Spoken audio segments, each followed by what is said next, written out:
Amy, being a parent is hard. Yep. It's challenging no matter how you do it or what your situation is. And to complicate the job, we know there's a trend going on. Because in the last census, we learned that more than 2.5 million grandparents are the householders and are responsible for their grandchildren living with them. More than 1/3 have no parents of the children present in the home. 67% are under the age of 60, and almost 20% live in poverty. Those are tough stats, Holland, just all around. And since the opioid crisis erupted in 2017, the stats on how many more grandparents are raising their grandchildren has actually skyrocketed. And while this is not the only reason why we are seeing an influx, it is a contributing factor. Hi, I'm Holland Webb. Hi, I'm Amy Boland. And you're listening to The Afterword, a conversation about the future of words. Tonight, joining us at the Afterword table, we have Pam Meeker-Stolz joining us. She is a facilitator. She offers peer support and is a founding member for the Alliance of Relative Caregivers. She can provide firsthand insight about the impact grandparents have in our culture and how this trend of grandparent parenting can be supported in our community. So Pam, with all of COVID and everything else going on, what's keeping you busy right now? Thank you for having us, number one. Well, what I'm doing right now is I'm raising my third set of children. My first set is hitting their 40s. The second set is in their 20s. And the set I have now is between 6 and 17. The middle one, who is 12, I've had since birth. For the Alliance, we are scrambling to keep up with the needs of our relative caregivers because we have lost our ability to have in-person support groups, which is sometimes the only outlet that a lot of our caregivers have. When you take in grandchildren, you lose a lot of friends. Your friends that are normally you would go have lunch with, or you would be able to just go here and there or are vacationing. Well, you can't do that when you're raising grandchildren, and you not only because of the funds, but because you're committed to being home, being school, being everything else. And now they became a family on their own, and now they can't see each other. So it's a lot of phone banking and driving to their homes. And we have 11 wonderful facilitators that are all volunteer. Everyone at our organization is a volunteer, and they are managing amazingly to keep up with us. Well, thank you so much for sharing. You know, I know we're going to talk about this a little later on, but I really had not thought about the impact of the isolation. Yes. Now this is a double whammy with COVID. So, wow, thank you so much for sharing. Joining Pam is Michelle Anderson from the Appalachian Council of Governments. So Michelle, tell us about yourself and how you got involved as a family care advocate. Well, I've been working in the aging sector for probably over 20 years now in some form or fashion. And when I came here with the Appalachian Council of Governments, I stepped into the caregiver advocate role when one of the caregiver advocates retired.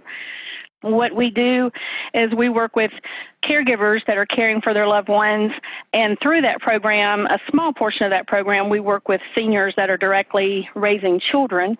The vast majority of them are grandparents that are raising their grandchildren, but we do have just seniors in general that are raising children that sometimes are nieces or nephews, great nieces, great nephews. I do have a few great grandparents that are raising their great grandchildren. And we just work through that program, trying to help those seniors to try to navigate that. Tell us a little bit about what's going on with COVID right now. How are you supporting your clients? Well, here in Greenville, it is an area that's been drastically hit. So a lot of things are closed. Schools are kind of a little bit up in the air right now. A lot of the counties, because we do serve the 6 counties of the upstate. So we also serve Greenville County, Pickens County, Oconee County, Spartanburg, Cherokee, and Anderson counties. And so what we're seeing from a lot of those seniors is that they're facing the dilemma of having to send those children back to school in the physical environment or doing things online. And a lot of those seniors are a little bit concerned about the issues with being able to help them with their schoolwork and things like that.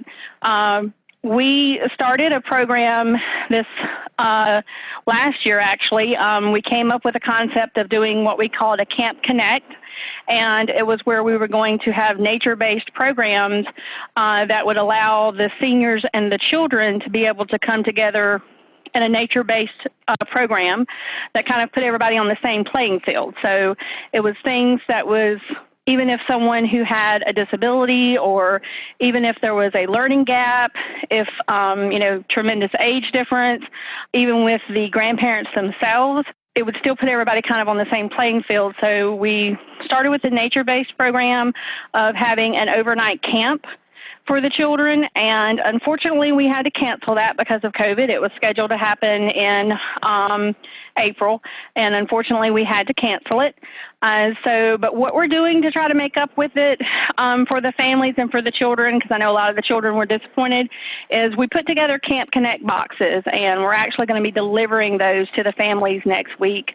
Inside the boxes, we've done backpacks, working with the Oconee County Parks and Recreation. They have helped us put together birdhouse kits for the children, for them to actually be able to finish putting those completely together themselves with the grandparents.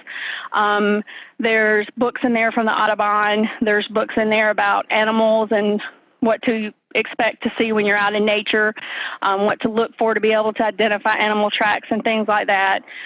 We put binoculars in with the bags. Just really cool kits for the kids to have, to be able to go out, explore nature, be with their grandparents at things, that even some of them have scavenger hunts for them to do online, so that for the seniors that can't physically get out. But the targeted families, we had 9 families that were going to participate in this Camp Connect program. And out of all those 9 families, we didn't have a handicap that we could not handle with the program. It was really going to be a really good program, and everybody was really excited about it. But unfortunately, COVID kind of changed all that for us. But we'll be hand delivering those kits next week, so it's going to be really interesting to see how the kids respond to that.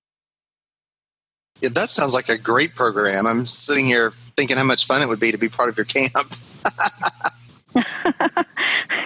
Yes, we actually had one of the caregiver advocates, her sons, they're small kids, and they were, "Oh, Mom, is this for us?" And she had to keep telling them, "No, I'm sorry, this is for my client." So yeah, it's going to be a lot of fun. The kids are really going to love it. For sure. Yeah, it sounds exciting. And again, I appreciate how you've tried to navigate different disabilities, ages, lots of things that you have put together to consider a multitude of folks. So let me just jump right in, Michelle. As a family care advocate, and you've shared a little bit of what you do, what are some of your observations and trends that you've seen over the years regarding multifaceted needs of grandparents and caregivers raising grandchildren? Well, in the past, our program, the Seniors Raising Children program, primarily focused on trying to be able to help these seniors with getting school supplies and clothing when it was time to go back to school. Over the years, like I said, having worked in the senior realm, I've not always been with the caregiver program, but I've had knowledge of this program for years, working with the AAAs. So, there was always the comments that we would hear from seniors that were having to raise their grandchildren of, well, how do I handle this and how do I handle that? And I'm not sure how to communicate with this kid, and the kid's angry and frustrated. So what we were hearing was there was just a huge disconnect between the children and the grandparents. And the grandparents were really struggling with that. And on top of that, you add that the vast majority of these grandparents have children who have some sort of traumatic background. For the vast majority, they've come from homes that are broken homes to begin with. There's drug, alcoholism in these homes. Unfortunately, a lot of these children's parents are in prison. So, there's a lot of anger, a lot of resentment, just a whole bundle of issues that these children are having to deal with that they bring into the homes of these seniors that don't know how to deal with these issues. So we were hearing from these families that there was huge disconnects. They didn't know how to relate to the children. When we would ask the grandparents, well, what are some things that you think that we could help you with the child? We were hearing, I have no clue. So we started asking questions, okay, well, what if we don't provide school clothes? What if we don't provide school supplies? Those are things that are readily available a lot of times. A lot of agencies, a lot of groups now are putting together backpacks for kids and things like that. So we started trying to steer the program in a different direction.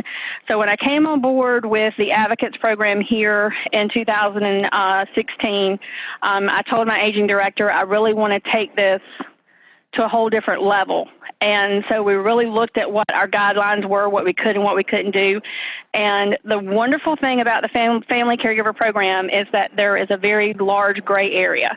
And that gray area is actually the huge heart of this program. And it allows us to be able to talk to every single caregiver, to listen to their story, to listen to their woes, to listen to what is bothering them, what is troubling them, to be able to help them try to think outside of the box. We can't solve their problems for them, but a lot of times having that person to talk to and bounce things off of, we can kind of help them come up with ways to be able to deal with these circumstances. And that's what's happened through this program with the seniors raising children, and listening to these grandparents, hearing that they don't know how to connect with these kids. I actually had the privilege and opportunity to go to a ASA conference in New Orleans last year, and at that conference there was a program that was similar to this Camp Connect program that they were doing, and it was using the nature-based programs. And fortunately, I had a little bit of experience with the park services because my husband is actually a park ranger. So I went to him and I said, hey, I want to take this to the level at the AAA as well, too. So that's where we kind of come up with the whole idea of trying to reach out and get those things that are separate, not the school supplies, not the clothing, but the things that are really going to help these kids to go in that direction. And so far, we've done really great. We've had one little gentleman that was in middle school, in the early years at middle school, and we were able to help him go to a flight academy in Florida. And it was an opportunity of a lifetime for him to be able to do this. That was the only middle school in the entire country that was invited to go. And we were actually able to pay for him to be able to go to that through that Seniors Raising Children's program. So it's given a lot of kids an opportunity that they would never be able to have because the seniors can't pay for these extracurricular activities. That is really interesting. I mean, just listening to the evolution of the program from sort of the obvious thing that everybody's already doing to what are the unique needs here. And I mean, I know, Pam, you have this hands-on experience. What are the stigmas? And I think this is exactly what we do. We have 11 support groups that are doing exactly that. And when you have someone that is struggling and they can't see the forest for the trees because, and then they can come into group and they can tell their story and we can bounce ideas off of everyone else and we can say, well, this worked for our family. This did not work for our family. And we get the ideas and we give them somewhere to vent and talk and share ideas. It makes a world of difference, and they have somewhere where they feel safe. But we also have places for the kids because these kids are in a unique situation themselves. Yeah. And so we have a teen group so that the teens don't feel that they're isolated, that they're the only ones that are being raised by kinship caregivers. And that's an important step in this. We have our they were not monthly anymore because of the COVID, but we would have the spring fling, which is a big picnic in the park where all the families come and they bring their picnic blankets, and we have bouncers and carnival games, and all the families get together, and all the kids get to see that they're not alone. Okay, we have our big Christmas party where we have activities. Last year we did rock painting, and we do gifts. We do a gift exchange where the kids come up and they get to pick a gift for the caregiver, because they don't always get to get out and do that. They made handmade dolls. We have a lot of partner organizations that we work with. When they left there, everybody left with gifts. There was Santa, there was everybody. So when you have 300 families there and they all see each other, and all these kids have gotten to know each other over the years, they run to each other and you can see the happiness. It's like, I haven't seen you since this event or that event. And then the older ones will teach the younger ones something like soccer. We've had in the past, and we've been doing this for 33 years. So we've had older ones that have taught younger ones how to play baseball and how to play soccer. And like this year during the COVID, we've had to give out gift cards because we didn't know what the needs were. We've made food baskets for some of them. When the teens didn't have a chance, talking back to Michelle's nature base, the teens missed out on so much. They missed out their graduations. They missed out on proms. They missed out on so much. One of our wonderful board members rented a house in Yosemite and took our teens for a few days to Yosemite, which they would not ever have a chance to do. These are inner city kids. Some of them would not get that chance. And these kids know each other. They know each other because of all these events. So it's a wonderful thing. And that's the kind of family and friendships that they get from having these kind of organizations. And it's really important, not just for the caregivers, but for the kids. Wow, that is excellent. And I hear, Michelle, I think you were ready to chime in too when Pam was beginning to talk about the need for not just the caregiver, but for also the children. Did you have anything else you wanted to share about that, Michelle? Just absolutely, that the children, they a lot of times feel like that they're abandoned from their parents, or they don't feel like that they belong with the other children because they can't go to other events like other children can go to. When schools do muffins for moms and donuts for dads, these children don't feel like that they fit into those things because they don't have those to latch on to. So exactly, these kids need to be around these other kids to realize that, I'm not abnormal, I'm just a little different. And it's still perfectly fine to be in the type of environment that you're in and still it be a loving environment. The role is still there, regardless of who the person is that's fulfilling the role. Well said.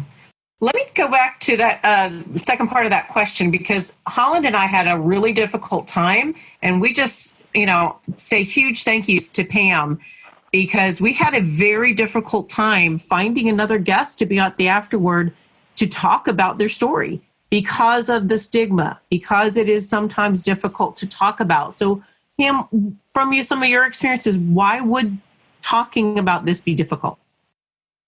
There's a multitude of reasons. Okay. And I'll give you one of my experiences. When I got my now 12-year-old, she was a couple months old, and I was interviewed by one of the newspapers. It might've been the Times or something else. And one of the first questions he asked was, what are you going to do different this time? Like I'd done something wrong the first time around. I didn't do something wrong. We did baseball. We did Scouts. I did four different times I've done Scouts, including myself. And I think there's that stigma that well, if you'd done something right the first time with your kids, you wouldn't be raising your grandkids. Okay, well, that's not true. I didn't cause my daughter to have mental illness. It just is what it is. And so there's embarrassment. Some of it is also like HIPAA. If you're still with a DCFS or a CPS, you can't talk about it. You're not allowed to talk about it. You're not allowed to share photos on Facebook or anything like that. It's against the rules. Some of them caregivers feel like, well, that's the child's story to tell. I don't want to overstep my bounds. I don't want to embarrass the child. Whereas my kid is now the poster child for the Alliance of Relative Caregivers. Her face is plastered everywhere. She knows she's at every event. She better be helping me lift or carry something. And most of the ARC kids are like that. They're right there, readily available to help with something. Every year, well, for the past 11 years, we've done a big toy drive, and it's just gotten bigger and bigger and bigger. So our living room becomes Toys R Us. And we don't put a tree. We just have the toys. We do a big car show, and the people drop off toys, and the toys come into our living room. And caregivers either come and pick out a toy, or they bring the kids and let them pick out a toy. The first year was really a learning experience. I thought, it's great. But I got a family, and this little boy came in, and he was eyeing this remote control car. And I was like, well, anything you want. You just take anything you want. And he's like, no, it needs batteries. And he knew that he was not going to be able to replace those batteries once it ended. And I had never thought of something like that. This is the kind of situation that we're dealing with. So the next year, I made sure that if there was anything that we needed batteries, I had stacks and stacks of batteries from Costco. They go with everything that I ever have. So they know that if they want something, there's going to be extra batteries that go with it. These are the kind of things that we're dealing with, things that people just don't think of when they do that. Like when the COVID's hitting now, one of the things we're struggling with is before, when a family would need to go to a food bank, have a small car, the kids would go to school, they could go to the food bank and be home before that kid came home. Or they're on a bus and they take the bus, get the food, get back on the bus. Now those food banks are saying, no, we're only going to do drive up only, and we want you to pop your trunk. Well, that's great because they're keeping their workers safe, but that's not great for our caregivers that have to leave the children home alone to sit in that line if they have a car, or what are they doing? So now, luckily, we have these amazing facilitators that are willing to go and drive the food to those families.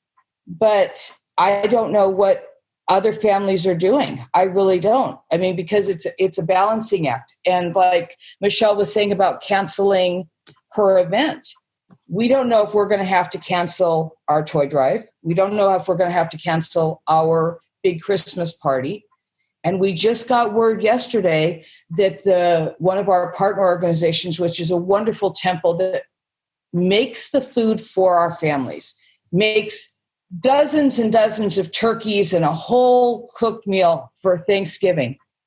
If they're able to do it, doesn't know how they're going to deliver. And these families for years and years and years have relied on the temple to make their Thanksgiving dinner.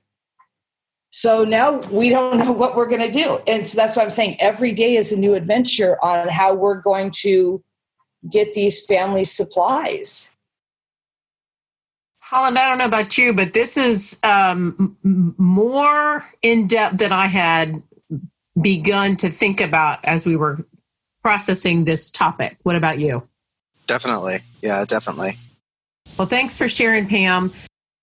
And Michelle, I'm going to start with you first. What are some strategies that help grandparents and caregivers fit into these groups and organizations? Pam mentioned it a little bit, but what do you suggest that could be some strategies that would help churches, schools, informal social and peer relationships? Because of some of those gaps, how can we do a better job helping folks fit in? Well, one of those would be to definitely, as in Pam was saying, to just not assume the grandparents are raising these grandchildren because the children of the grandparent were just totally incapable of doing so. We actually had a seniors raising children support group that was going to a local church, and they were meeting there. They actually stopped meeting because of a lot of the negativism that was coming from the members of the church.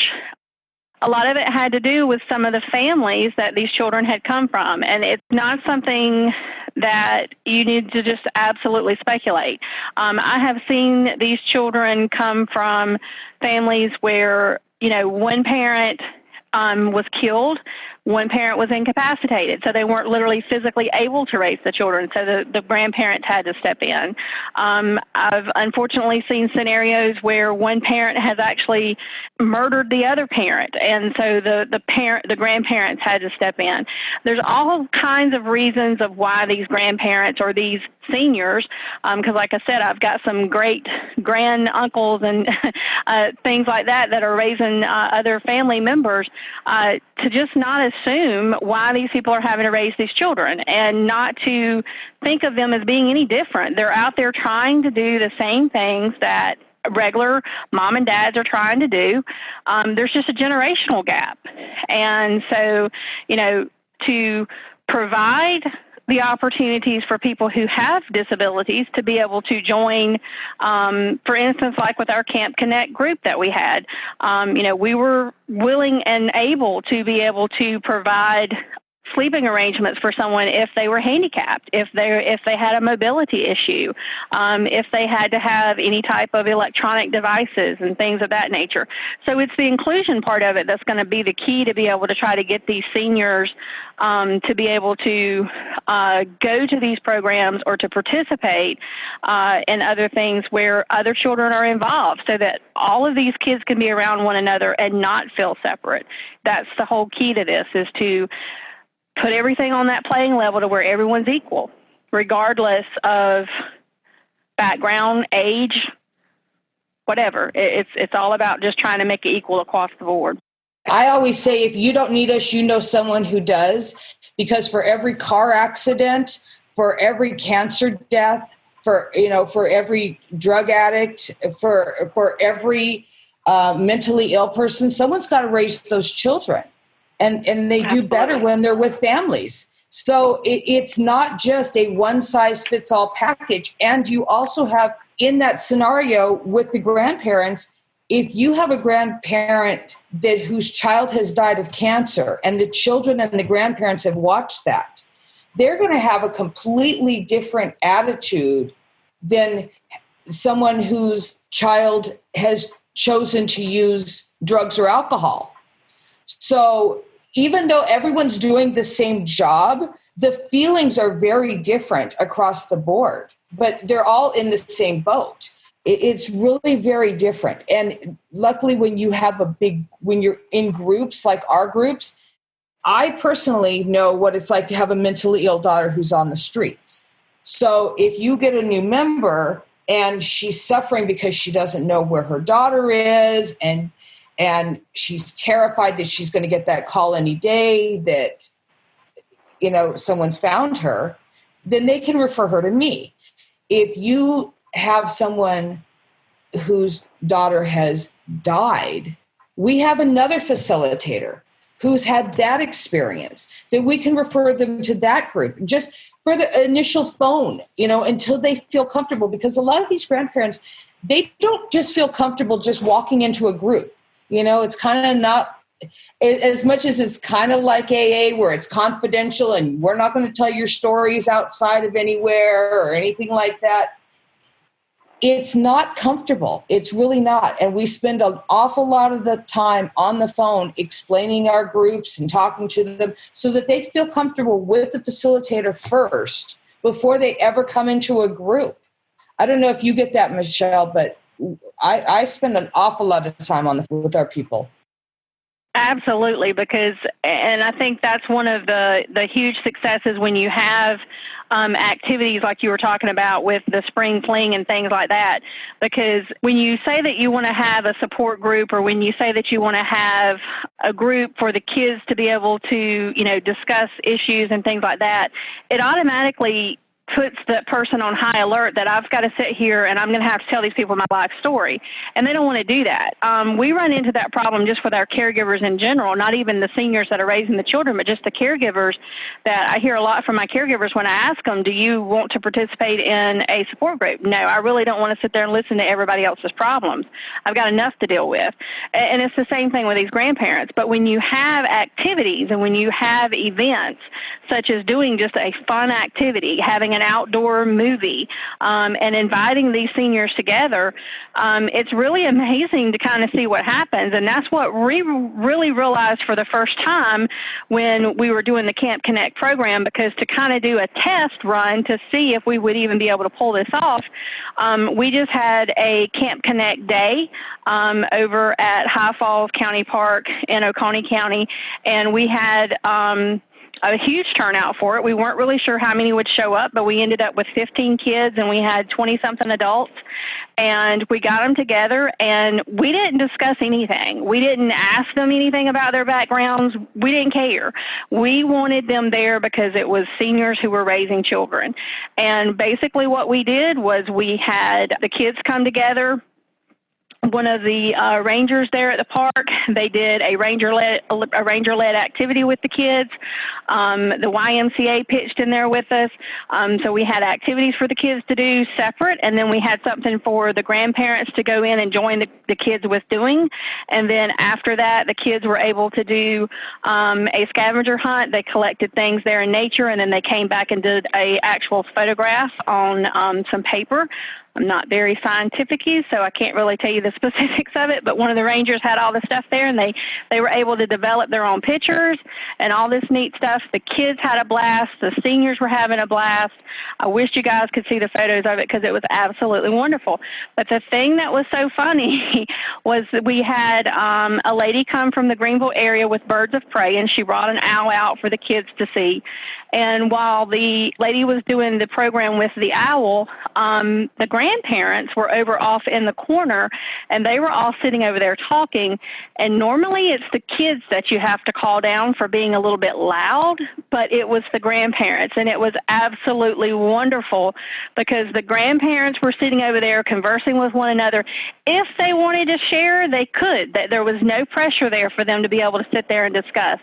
And I had so many of my grandparents tell me when that day was over with how much they appreciated that, because that time allowed them to be able to talk with other people that were in the same situations that they were, share what they wanted. Nobody was forced to do anything that they didn't want to do. They literally did it on their own. It was self-led. So if they discussed things and they shared stuff back and forth between one another, that was entirely up to them. But it was really wonderful. And I know myself and Amanda, the other caregiver advocate here in the office with me, we would get tickled at one another because the grandparents would get so loud, that sometimes I'd have to look behind me and kind of look at him and go, shh, just calm down a little bit, because they were having a blast. And that's the things that really bring out that ability for them to be able to participate in things and to make them want to participate in things. They don't want to come and they don't want to have to sit and listen to, well, you should have done this with your child and then you wouldn't have to be raising your grandchild, or you should have done this or you should have done that. They don't want to hear any of that. And a lot of them don't want to hash out their children's problems or their family's problems, or they just may not want to share that story and have to relive their child's death all over again to be able to tell you why they're having to raise this grandchild. And it's not necessary because it's irrelevant. Everyone's there because they're having to raise a child, and they're raising a child under abnormal circumstances, and that's bottom line. That's the only things that really matter. And then what they choose to do from that point is entirely up to them. So these events, in my mind, are what is going to be crucial in being able to get information to these seniors, to get information to these kids, to be able to get them more involved and to be able to work with them and try to help them through these struggles that they're going to have. In my mind, the key to it is going to be these events like this. Wow. Let me just summarize a couple things that I heard, and then we're going to skip to our last question for this particular episode. So what I'm hearing in the answers from both of you is, first of all, stop the negative messages, because that's a barrier in churches and schools and other social groups. Don't assume that everyone's story is the same. Acknowledge the differences. There may be a commonality because you are a caregiver raising your grandchildren, but the stories behind are all different. And then use activities to draw in the relatives and caregivers and the grandparents for connection. And that helps to break down the barriers so they feel comfortable in this kinship care or this partnership organization. So is that kind of a summary for both of you all and some of these strategies? Yes. Absolutely. Well, with all that we've said so far, what would be the one essential element that we need to understand in order to understand the whole concept of grandparents raising grandchildren? There's not one concept. Yeah, that one is honestly true. There really is not one thing that is going to be the same across the board, with the exception that you have a person who is typically not connected with the age groups that other children, the age that the children that they have are going to be around. I'm not really sure exactly how to kind of put that, but that age gap there is the biggest issue. And it's not the age gap with the children, it's the age gap of the parent with other parents that are raising those children. Because with that, it's just like with anything else. I know with my grandparents, when I was younger, I enjoyed being around them and I loved being around them, but they didn't have any grasp of the concept of what my parents were dealing with or with what was going on because of the different generations and how they were raised. Same thing right now, even with my children that I have, and I have older children, but I do have 5 grandchildren. Out of those 5 grandchildren, there's a wide range there of ages of who the children are around, and you can see the different generations and how each generation was raised, and that is the difference. That is the only common denominator in any of this, is just that gap, and I don't really know how to refer to that gap other than just say it's a gap, because that is the only common denominator in this. Yeah, you can actually see that really well between the 8th grader and the 3rd grader. There is a huge difference in the way the parents act between 8th grade now and 3rd grade.